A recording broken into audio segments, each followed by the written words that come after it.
Supreme court में 26वीं आईनी तरमीम के खिलाफ दरख्वास्तों पर समाअत के दौरान जस्टिस जमाल मंदोखेल ने रिमार्क्स दिए कि अगर practice and procedure committee full court तश्कील कर देती है तो आर्टिकल 191 में की गई बात का क्या बनेगा।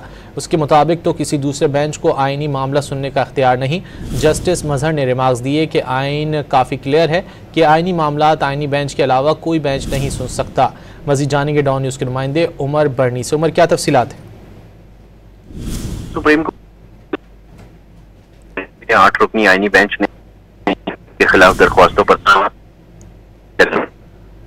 उमर बर्नी आपसे दोबारा रब्ता करने की कोशिश करेंगे। सुप्रीम कोर्ट में 26वीं आईनी तरमीम के खिलाफ दरख्वास्तों पर समाअत के दौरान जस्टिस जमाल मंदोखेल ने रिमार्क्स दिए हैं कि अगर practice and procedure committee full court तश्कील कर देती है तो आर्टिकल 191 में की गई बात का क्या बनेगा।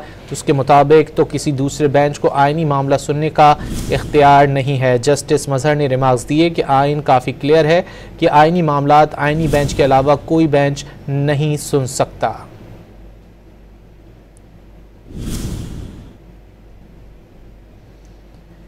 सुप्रीम कोर्ट में 26वीं आईनी तरमीम के खिलाफ दरख्वास्तों पर समाअत के दौरान जस्टिस जमाल मंदोखेल ने रिमार्क्स दिए हैं कि अगर practice and procedure committee full court तश्कील कर देती है तो आर्टिकल 191 में की गई बात का क्या बनेगा। उसके मुताबिक तो किसी दूसरे बेंच को आईनी मामला सुनने का इख्तियार नहीं। जस्टिस मजहर ने रिमार्क्स दिए कि आइन काफ़ी क्लियर है कि आईनी मामलात आईनी बेंच के अलावा कोई बेंच नहीं सुन सकता।